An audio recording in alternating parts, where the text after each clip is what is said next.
So welcome back to the channel. My name is Chris and I'm a gorilla in the wrist. Today we are reviewing this Baltany khaki homage watch, which I unboxed back in August, September time. Let's find out if it was any good.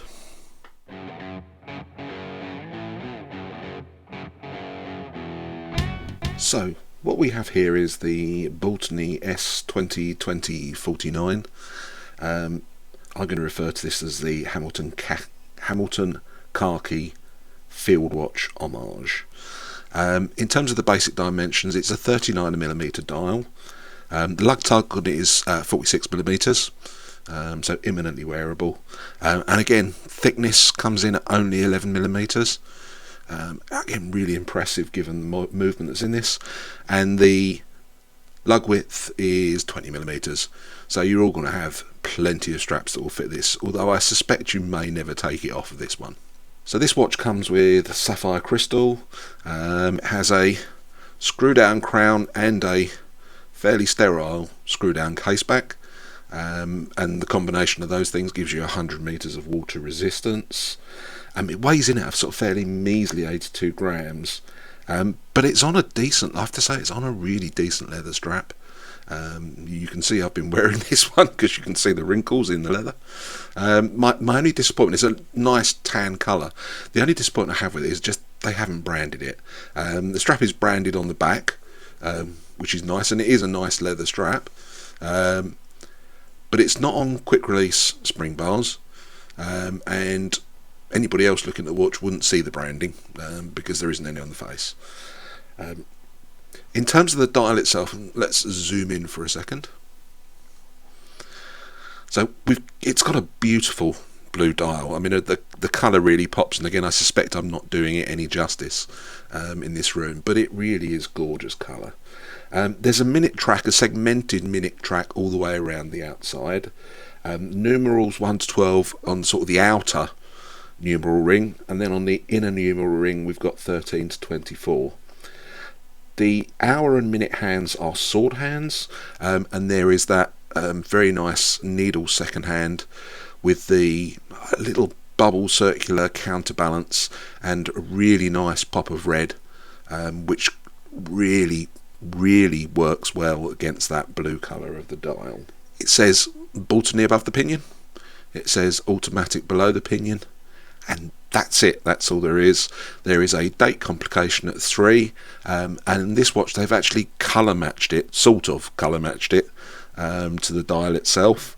I have to say that the watch this is homaging doesn't. It has a white dial on it, and we'll come back to this because it is one of my bugbears. But that's a very quick run around the watch. This one is all about the colour for me. I just think it's spectacular. So let's go and have a quick run through the detailed specifications.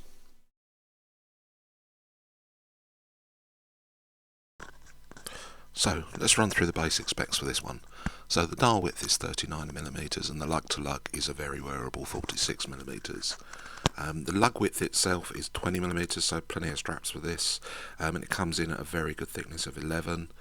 It houses the NH35 movement, and it's a light watch at 82 grams.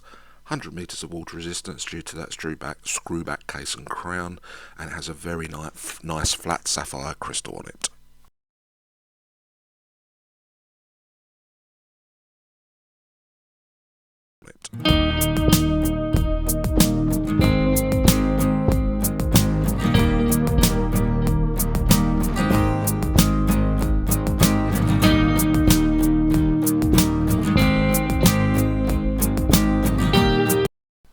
So we're going to have a go in the Lume box. This one has BGW9, and the video is running at 5 times normal speed.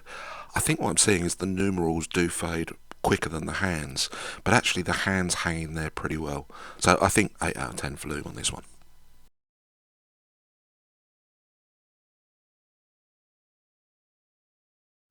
So I'm going to start with the things that I'm not a big fan of on this watch, and the first one is the date window.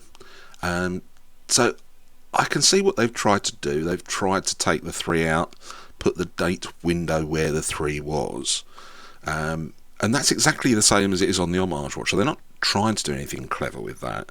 But for me, it just doesn't work. The numbers on the inner ring seem to just blur in. So let's just try and show you what I mean.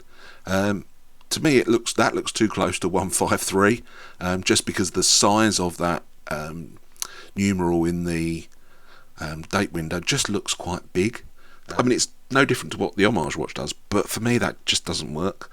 And the other thing is that the Baltany watch brand and their output has been very much vintage focused, and I don't think they've developed the identity, the logo identity of the brand. And so where you might see a logo of a watch brand on the crown, on the dial, possibly on the hardware, on the watch itself, on the strap, you don't get that because Baltany haven't done it. Now, to be fair, it does kind of fit with the aesthetic of the watch. So the vintage aesthetic, you generally didn't see huge amounts of branding, certainly not on these sorts of watches. But I find it's just something that's a little bit strange, and I think it would look really good if they developed a logo identity that then could be used across the watch. Others may disagree with me. I entirely accept that. It's just my view, and I think it probably is a consequence of the fact that they do very heavily focus on vintage homages. But apart from that, I didn't have many other criticisms of this watch. In which case, let's go on to the things that I like about it. And I'll start with the fact that the finishing on this watch is really good.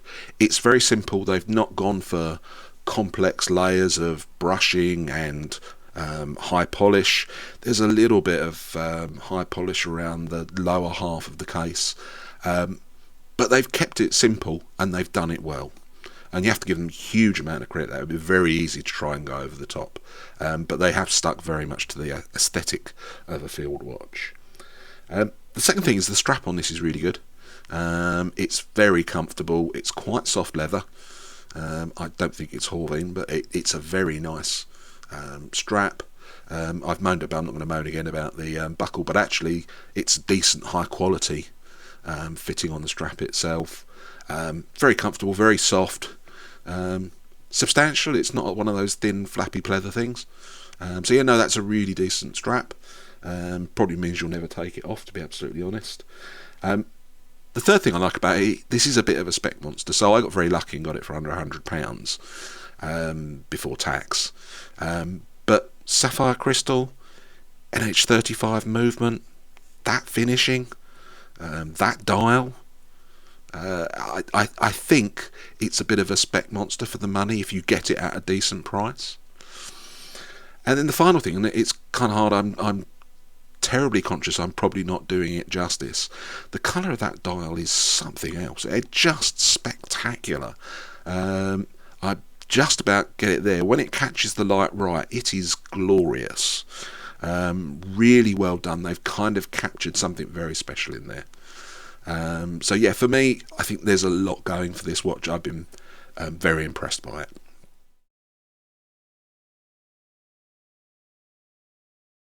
Okay, so let's have a go at summing this one up, shall we? So I've had this for about 5 or 6 months. It does get worn fairly regularly, and I think given the crowd that it's currently hanging with, so the watches that I'm currently wearing, including the Helm, the Squale, I think it's quite impressive that, you know, a sub £100 watch holds its own in amongst all of those. So for me, I think this one is a really good one, and certainly if you can pick it up at the lower end of the price range, I think it's a pretty good bargain. So this is definitely a recommendation from me. I think I would probably score it 8.5 out of 10. So that's it for today's video. Apologies there wasn't any content last week. Long story short, the video just wasn't good enough, and I don't want to give you a substandard video, so I kind of pulled that one.